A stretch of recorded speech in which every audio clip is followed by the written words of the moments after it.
Simón foi campeón en dúas disciplinas de loita, lamela. Campeón do mundo 13 veces, ni máis ni menos, un logro que é moi difícil de acadar, pero aínda máis difícil de igualar.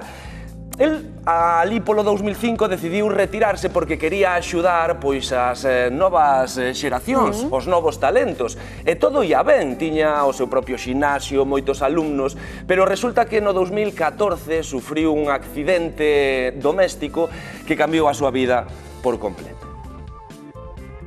Sempre pensei que sabía loitar, pero a vida obrigoume a loitar máis aínda. 13 veces subín ao cumio, adestramentos, golpes, victorias, celebracións. Era querido, respetado, era un combate planeado, pero a vida non é un ring. No 2014 recibín un golpe con que non contaba e a vida cambioume por completo. Son Simón González, digamos, estuve no deporte de alto nivel. Do ano 96 que fixen o primeiro campeonato do mundo, iniciei-me concretamente en Orense a través de un entrenador, Carlos Conde. Conquistei, pensei de chegar a quedar campeón do mundo tantas veces consecutivas.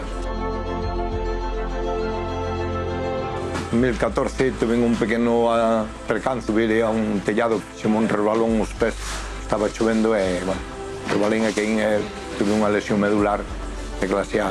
Decidí cambiar un poquito el chip, digamos, el cambio tienes que cambiar. Hai unha trascendencia de buscar outra alternativa. Ahora estou nunha fase de experimentar cousas. Se iniciou o tema de boxeo de atao, xa me apuntei na primeira que reglamentar el tema de boxeo de atao para as xentes olimpiadas. Despois de aquí transmitirlle, que pode ser un exemplo a seguir para as persoas que teñan unha carencia física que non se acaba o mundo. O mundo sigue e volvemos aí ao candelero. Sentir esa sensación de subir aí ás 16 cordas dentro e escoitar o público gritándoche, bueno, é unha sensación algo especial. Que lle digo a moitos alumnos a cabeza ten moita forza e tens que ter a suficiente forza para dicir non, aquí non podo perder. Que teño que o conseguir e teño que o ganar. Tiras máis de cabeza que moitas veces das condicións físicas en general.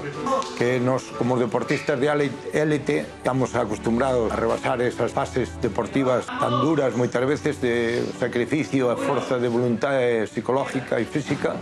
Ocupémolo evolucionar máis rápido. Subín ao ring para iso, para reivindicar un poquinho que non se acaba o mundo e aparte pois se pode facer ser un visible de parte de superación.